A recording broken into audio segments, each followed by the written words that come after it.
스티파니 왓 스미스라는 그런 분이 계세요. 이분이 책을 한 권 썼는데요. 그 책 제목이 참 재밌습니다. 위로해 주려는데 왜 자꾸 웃음이 나올까 하는 제목입니다. 제목이 재밌죠. 위로를 해주고 싶은데 자꾸 웃음이 나온다는 거예요. 그 책 내용을 제가 한번 읽어드리겠습니다. 이런 내용이 있습니다. 늘 승승장구하며 부러움을 한 몸에 받던 친구가 작은 불행을 겪고 시리에 빠졌다. 어깨를 빌려주며 힘들어하는 친구를 토닥이자 친구의 상실감이 내게 고스란히 전해진다. 그런데 내 몸 어딘가에서 알 수 없는 통쾌함이 스물스물 솟아나는데 뭐지 이 기분은? 이런 글이 있습니다.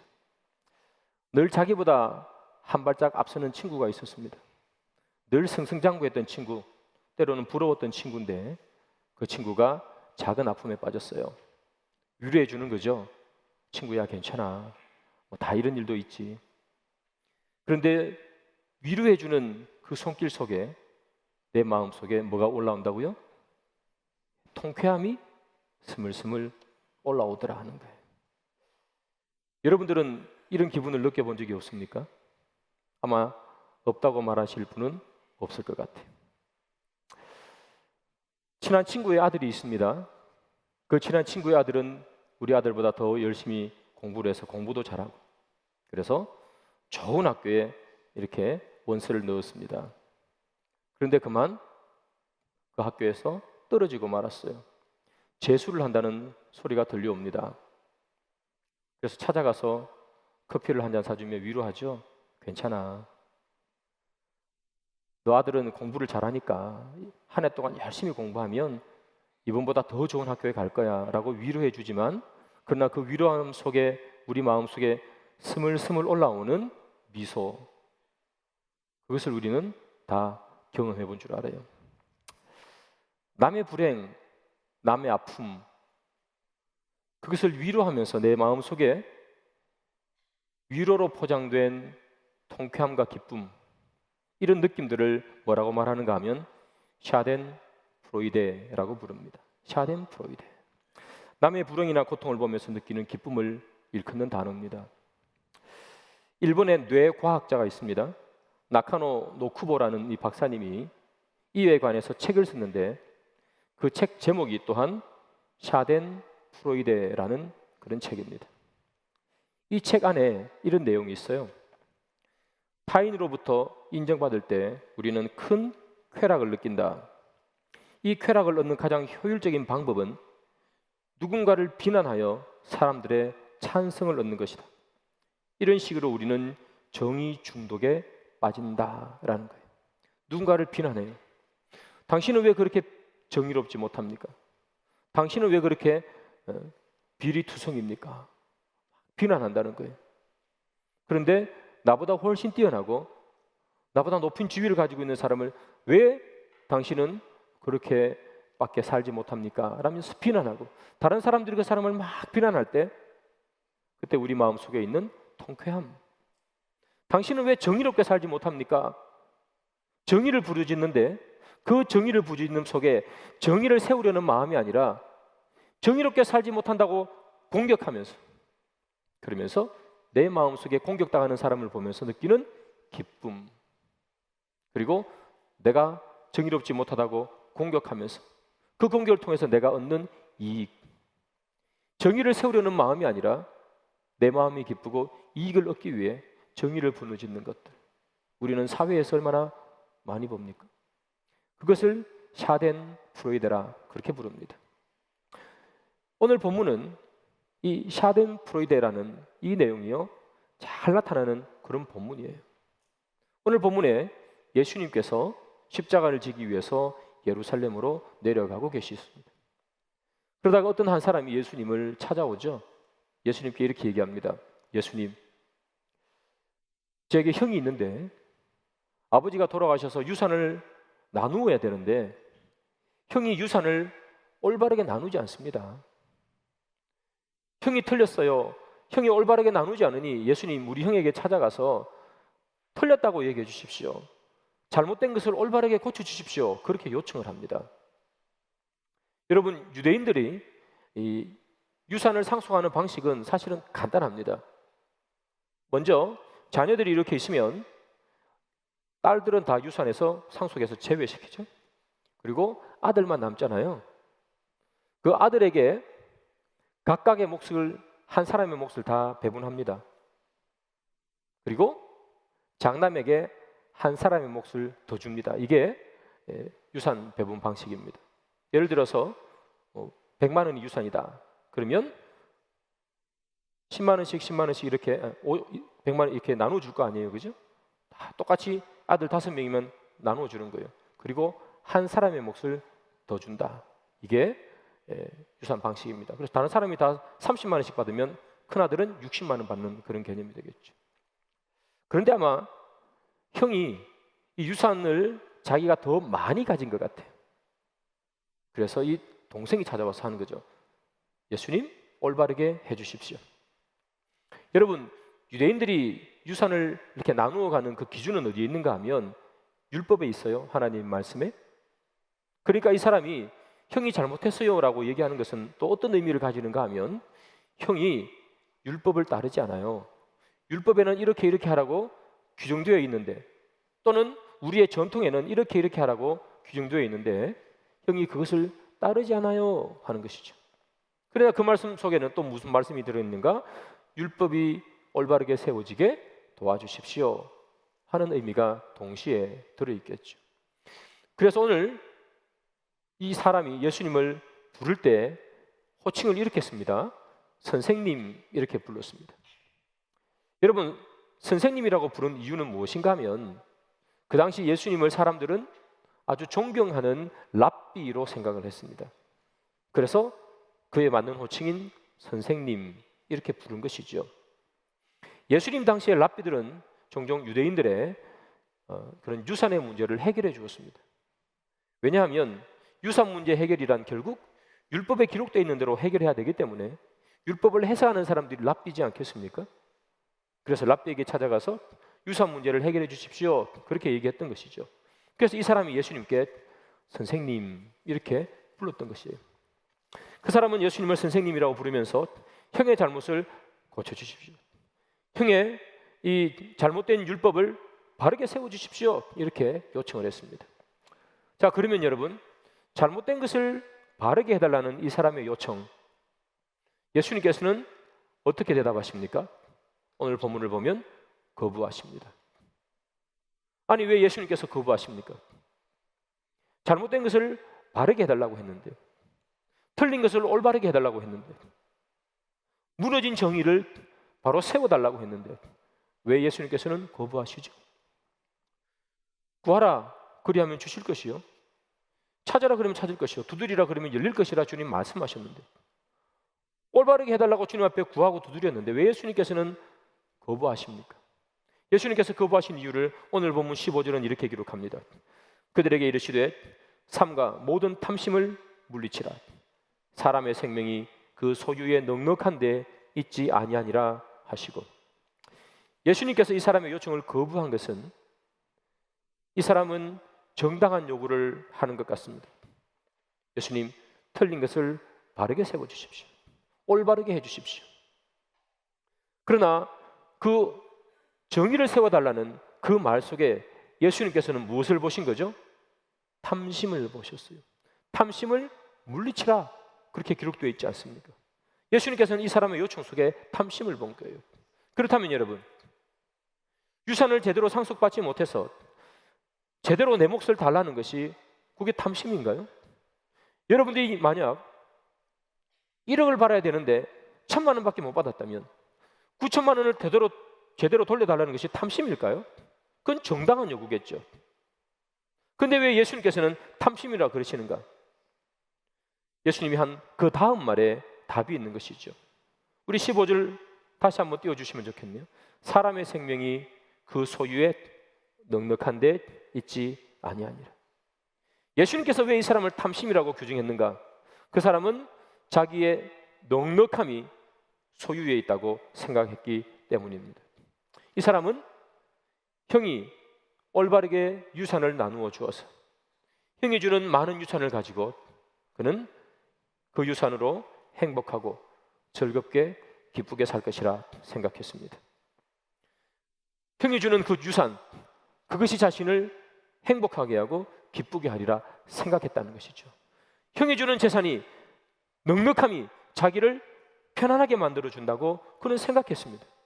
조금 있다 보면 비유에 나오겠지만, 그는 이 형이 제대로 준, 그래서 올바르게 받은 이 유산을 가지고 그는 풍족하게 먹고 마시고 놀 것이라 생각했습니다.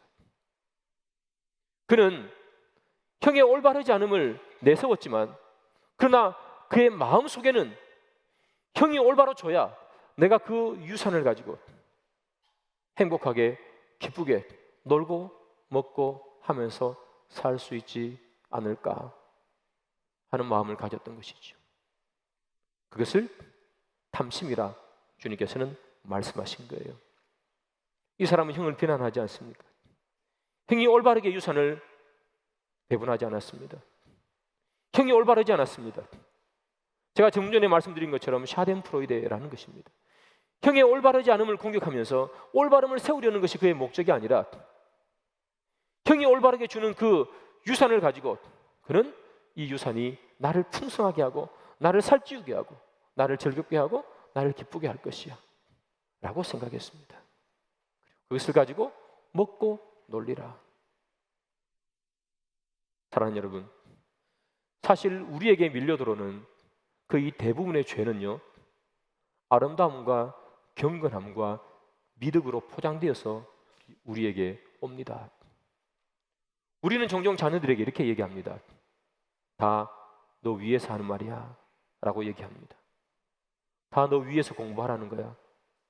다 너 위해서 살 빼라는 거야. 다 너 위해서 이거 하라는 거야. 우리는 그렇게 얘기합니다. 그러나 자녀를 위한 마음이 우리 가운데 왜 없겠습니다만, 그러나 우리 마음속 한구석에는 무엇이 있습니까? 세상에서 많은 사람들과 살아야 하고 친구들과 부딪게 하는 내 위신과 체면을 우리는 그 안속에 넣고 있는 것이지요. 좋지 않은 학교에 가면 내 친구 만날 때 부끄러움이 있는 거예요. 좋은 학교에 가면 어깨를 으쓱이는 마음들이 우리 가운데 있단 말이죠. 그래서 우리는 뭐라고 얘기합니까? 다 너 좋으라고 하는 이야기라는 그 속에 우리의 탐욕과 우리의 체면과 우리의 위신을 포함하고 있는 것이죠. 교회를 교회답게 라는 그 말 속에, 아름다운 교회를 교회되게 하겠다는 그 말 속에 때로는 우리의 생각과 내 고집과 내 욕심과 내 탐욕을 집어넣고 있는지도 모르겠습니다. 교회가 교회다워야지, 우리는 그런 말을 하면서 내 의견을 관철시키려고 하는 그 생각을 교회가 교회다워야지라는 말로 포장하고 있는지도 우리는 모르겠죠. 우리는 직분을 받지 않습니까? 우리는 직분을 받으면서 주를 위해, 교회를 위해, 하나님을 위해, 성도들을 위해 이 직분을 받는다고 말하지만, 그러나 우리의 마음속에 혹 내가 이 직분을 받음으로 말미암아 내 발언권을 높이리라, 그래서 내가 발언권이 없던 시절에 내가 보기 싫었던 것, 내가 바꾸고 싶었던 것들 마음껏 내가 바꾸어 버리라는 우리의 이기심이 그 안에 들어가 있으며 우리의 목사로서, 장로로서, 집사 권사로서 직분을 받는지도 모르겠습니다. 우리는 우리의 탐욕과 우리의 욕심과 이기심을 거룩함이라는 것으로, 다 너를 위해서야, 교회를 위해서야라는 그 말 속에 다 담고 살아가는지도 모르겠어요. 그래서 우리의 인생은 어떻게 보면 샤덴프로이데라는 그 삶을 사는지도 모르겠습니다. 우리의 죄의 많은 부분들은 여러분 선한 것을 동반해서 찾아옵니다. 예수님을 시험했던 그 마귀도 하나님의 말씀을 가지고 시험했다는 것을 여러분 아십니까?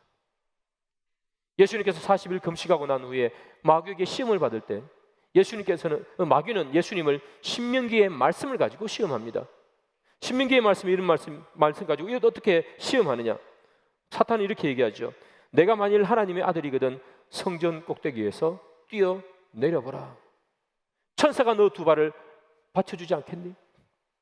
신명기에 나오는 그 말씀을 가지고 마귀는 예수님을 시험합니다. 무시무시한 말로 시험하는 것이 아니고 하나님의 말씀이라는 아름답고 거룩한 것으로 포장해서 시험하는 것이지요. 여러분, 그래서 바울은 이렇게 말합니다. 고린도후서 11장 15절이죠. 그러므로 사탄의 일꾼들도 자기를 의의 일꾼으로 가장하는 것이 또한 대단한 일이 아니니라. 그들의 마지막은 그 행위대로 되리라. 사탄의 일꾼들도 무엇으로 가장한다고요? 의의 일꾼으로 가장한다는 거죠. 의의 일꾼으로, 마치 의로운 것처럼, 그것이 올바른 것처럼, 정의로운 것처럼 사탄은 우리에게 찾아온다는 겁니다. 사랑하는 여러분, 우리는 얼마나 우리의 탐욕과 우리의 이기심과 시기와 질투를 담아서 그것을 거룩함으로, 그리고 너를 위해서야라는 그 말로, 교회를 위해서야라는 말로 포장하고 살아가고 있지 않습니까? 우리가 늘 다툴 때는 진리를 입에 물고 다투지 않습니까? 말씀이 이렇게 했지 않아 라는 말로 우리는 다투고 싸웁니다. 성경에 봐 라고 이야기하면서 다투고 싸웁니다. 오늘 본문에 뭐라고 얘기합니까? 탐심이라고 얘기합니다. 탐심을 물리치라. 사람의 생명이 그 소유의 넉넉함에 있지 아니하니라. 어찌 보면 여러분, 이 샤덴프로이드라는 우리 마음속에 있는 음흉함과 그리고 우리 마음속의 탐욕, 이것을 거룩함과 사랑이라는 말로 포장하면 하나님께서 그것을 들어주시는가? 오늘 본문에 그 사람이 예수님께 찾아와서 하는 말이잖아요. 형의 잘못을 올바르게 해주십시오.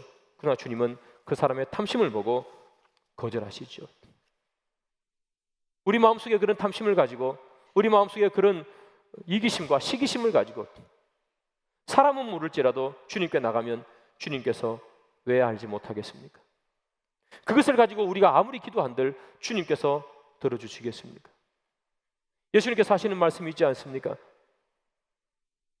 사람이 아무리 기도해도, 그럼에도 불구하고 정욕으로 소리하면 하나님께서 그 기도를 들어주지 아니하시니라. 사랑하는 여러분, 사람은 사람의 겉모습밖에 보지 못하죠. 위로해주는 그 겉모습밖에 못 보지만 그 위로 속에 통쾌함을 사람은 보지 못하지만 하나님은 아시고, 거룩함이라는 그 말 속에 사람들은 거룩한 행동밖에 보지 못하지만 그 속에 담겨있는 우리의 이기심과 내 뜻을 관찰하려는 그런 마음들을 주님은 다 아시는 것 아니겠습니까?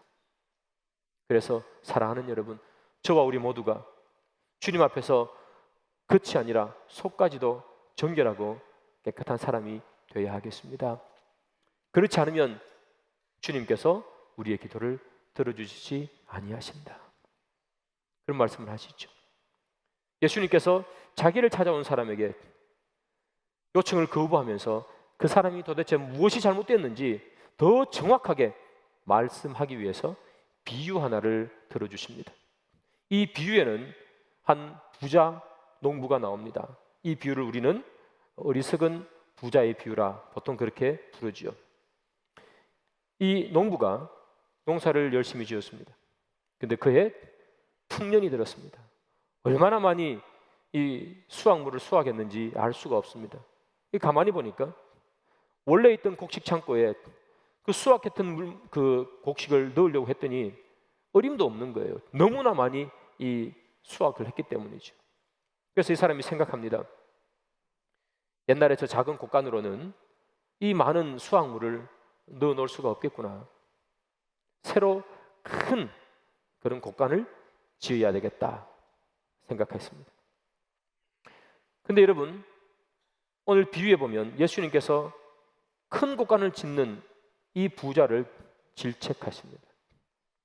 왜 질책하십니까? 많은 소출을 낸 것이 잘못은 아니겠죠. 많은 소출을 내어서 그것을 넣어 놓을 수 있는 곡간을 크게 짓는 것이 무엇이 잘못이겠습니까? 우리가 열심히 일해서 많은 돈을 버는 것이 무엇이 잘못이고, 그 돈을 가지고 더 큰 집으로 이사 가는 것이 무엇이 잘못이겠습니까? 우리 모두가 그렇게 하면 얼마나 좋습니까? 근데 오늘 본문에 예수님께서 그 사람을 질책합니다. 질책하는 이유가 있습니다. 19절이죠. 우리 다 같이 한번 읽어보겠습니다. 시작. 또 내가 내 영혼에게 이르되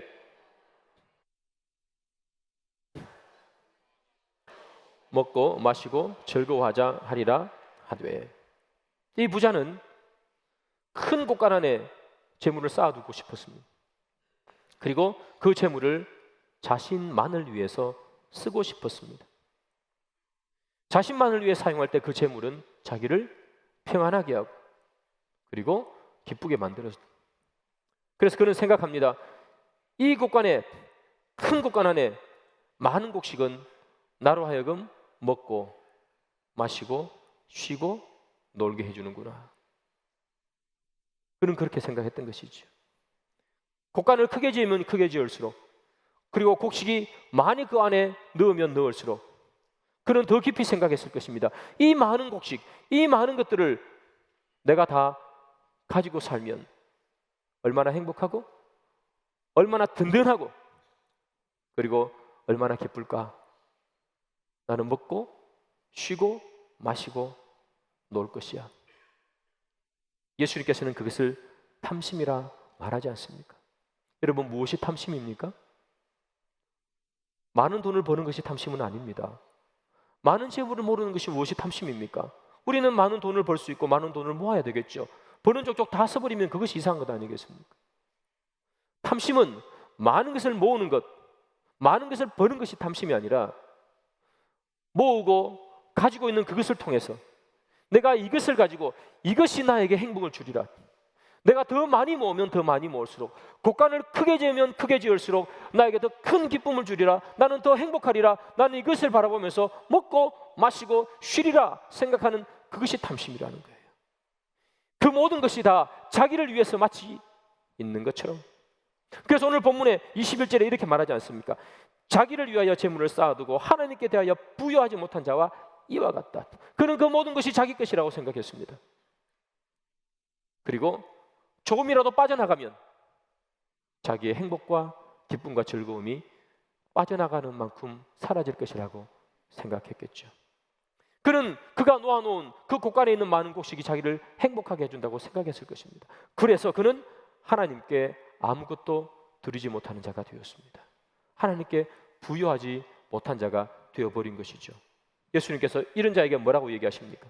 네가 아무리 많이 재물을 가지고 있은들 무엇할 것이냐? 오늘 밤에 내가 내 영혼을 찾아버리면 너는 그 많은 곡식 한번 써보지도 못하고 끝나는 것이 인생이 아니냐?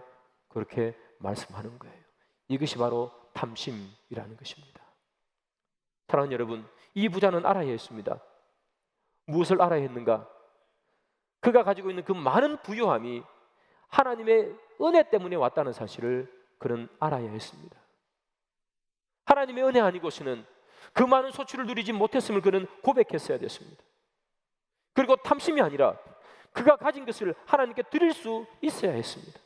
우리도 마찬가지입니다. 우리도 이 부자가 알아야 했던 것처럼 우리도 알아야 하는 것이 있습니다. 우리의 부요함은 또한 우리가 가지고 있는 것은 많든 적든 주님께로부터 왔다는 사실을 우리는 분명히 아셔야 합니다. 우리의 부요함은 권력을 가지고 있는 것으로 오지도 아니하고, 우리의 부요함은 물질을 가지고 있는 것으로부터 오지도 아니하며, 우리 모두는 하나님의 사랑 때문에 부유해진다는 사실을 우리는 기억해야 하는 것입니다. 그때 우리는 하나님께 드릴 수 있는 존재가 되는 것이죠. 오늘 여기 나온 이 비유 속에 있는 이 부자처럼 다 나를 위해서 먹고 마시리라. 사랑하는 여러분, 그것을 탐심이라 그럽니다. 큰 곡간을 짓는 그 정당함 속에 그 곡간 안에 들어있는 이 곡식은 그의 탐심을 그대로 보여주지 않습니까? 그 곡간 안에 가득 차 있는 그 곡식은, 그 탐심은 큰 곡간으로 가려져 있을 뿐입니다. 그것을 우리는 샤덴프레드라고 불렀다고 얘기했습니다. 정의라는 이름으로 곡간을 크게 지었다는 이름 속에 담아있는 그 탐심들. 사랑하는 여러분, 그렇다면 이 자신이 가지고 있는 그 물질을 자기 것으로만 생각하고 주님께로 드리지 않았, 그래서 주님께서는 나를 위해 쌓지 않았다 말씀하셨는데, 그렇다면 하나님을 위해 쌓는 것은 어떤 것일까? 여러분, 하나님을 위해서 쌓는 것은 어떤 것일까요? 비유 속에 나오는 이 부자는 자기를 위해서 재물을 쌓고 하나님을 위해서 쌓지 않았다는 비난을 받았습니다. 하나님을 위해서 재물을 쌓는 것은 어떤 것이 하나님을 위해 재물을 쌓는 것일까요? 헌금을 드리는 것일까요? 그렇습니다, 여러분. 우리의 물질을 주님 앞에 드리는 것이 하나님께 쌓는 것입니다. 여러분, 우리는 헌금을 드리면서 반드시 고백해야 합니다. 그냥 돈을 내는 것이 아닙니다. 설교를 한 편 듣고 꼭 영화 보러 온 것처럼 그런 요금을 내는 것이 헌금이 아니지 않습니까? 헌금을 내는 의미는 주님, 이것이 주님께로부터 왔습니다라는 신앙의 고백입니다. 우리는 왜 11조를 해야 됩니까? 10개를 벌어 10개를 다 가져도 먹고 살기 힘든 이 세상에서 왜 열의 하나를 드려야 합니까? 그것이 주님께로부터 온 것이기 때문에 우리는 신앙을 고백하는 것입니다. 많든 적든 10의 하나를 주님 앞에 드리면서 주님, 이것이 다 주님께로부터 온 것이네요. 신앙 고백을 해야 되는 것이죠. 그래서 주님 앞에 헌금을 드리는 것이 주께 쌓는 것입니다. 그러나 오늘 본문에 나오는 하나님께 쌓으라는 이 말은 헌금을 드리는 것만은 의미하지는 않습니다. 더 큰 의미를 가집니다. 마태복음에서 예수님께서는 이렇게 말씀하시죠. 지극히 작은 자에게 한 것이 나에게 한 것이라. 어떤 사람이 얘기합니다. 예수님께, 예수님, 나는 예수님께 한 것이 아무것도 없는데요. 그때 예수님께서 뭐라고 얘기합니까? 마태복음 25장입니다. 이렇게 말씀하시죠. 지극히 작은 자에게, 소자에게 물 한 모금 준 것이 나에게 한 것이라. 힘들고 어려운 가난한 이웃들, 물 한 모금 먹을 것이 없는 그 자에게 물 한 모금 준 것이 하나님께 한 것이라 그렇게 말합니다. 그래서 유진 피터스는 그의 책 비유로 말하다는 그 책에서 이렇게 말합니다. 자신의 부유함을 나누어야 할 사랑으로 생각하지 못한 사람이 바로 이 사람이라고요. 그는 부유했습니다. 그러나 그 부유함을 이웃과 나누어야 할 사랑으로 생각하지 않았습니다. 그래서 그는 이웃에게도 아무것도 주지 못하고 하나님께도 아무로 주지 못하는 탐심으로 가득한 사람이 되었던 것이지요. 그래서 우리는 이 사람을 어리석은 부자라 그렇게 말합니다.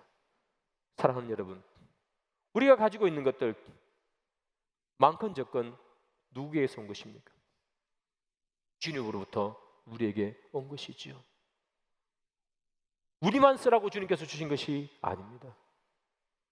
우리가 가지고 있는 것은 이웃을 위해 나누어야 할 사랑이라 주님 말씀하지 않습니까? 이웃을 위해 나눌 때 그것이 나에게 한 것이라 주님 말씀하지 않습니까?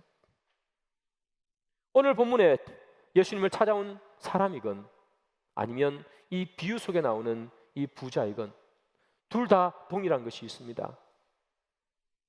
무엇입니까? 겉은 보기에 아름답다는 것이죠.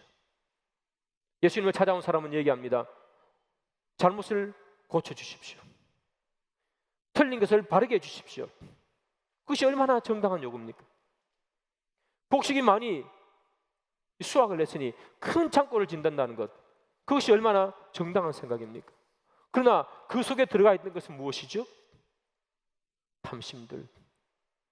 이것만 있으면 내 인생 흔히 말하는 대박, 편안히 먹고 살리라. 이것만 있으면, 유산만 제대로 받으면, 이 큰 창고 안에 있는 곡식만 제대로 채워 넣는다면 내 인생 든든하리라 하는 그 생각들, 나만을 위해서 먹고 마시고 쉬리라 했던 그 이기심들, 그것이 올바르게 해주십시오, 바르게 해주십시오, 정의를 세워주십시오 하는 그 말 속으로 다 들어와 있어 그들의 죄악이 아름다운 미덕으로 포장되어 세상 밖에 나타나지 않습니까? 사랑하는 여러분, 우리에게는 이런 마음이 없습니까? 우리에게는 이 샤덴프로이드라는 이 마음은 우리에게는 있지는 않습니까? 겉은 아름답게 가꿉니다.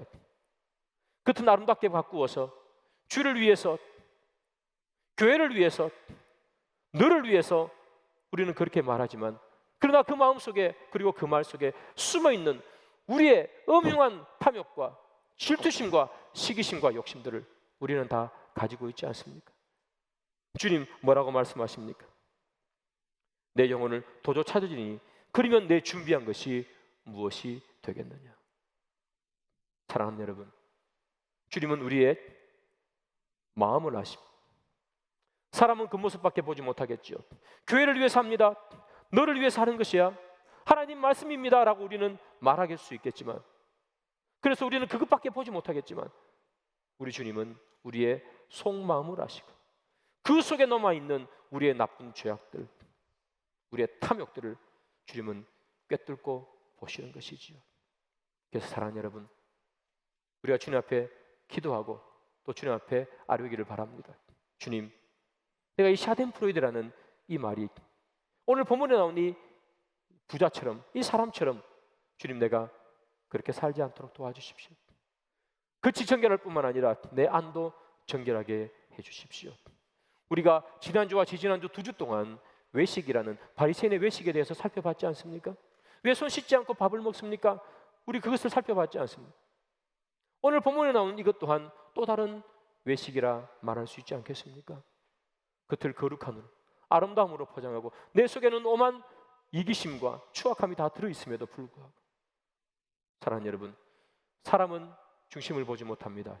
그러나 우리 주님은 중심을 본다는 사실을 기억하시며 우리가 그것뿐만 아니라 우리의 속도 주님 앞에 올바르고 정결하게 만들어가는 저와 여러분들이 되어서 참 마음으로 위로할 수 있고 참 마음으로 교회를 위해서 말할 수 있고 참 마음으로 주를 위해 행동할 수 있는 저와 여러분들이 되기를 주님의 이름으로 축복합니다.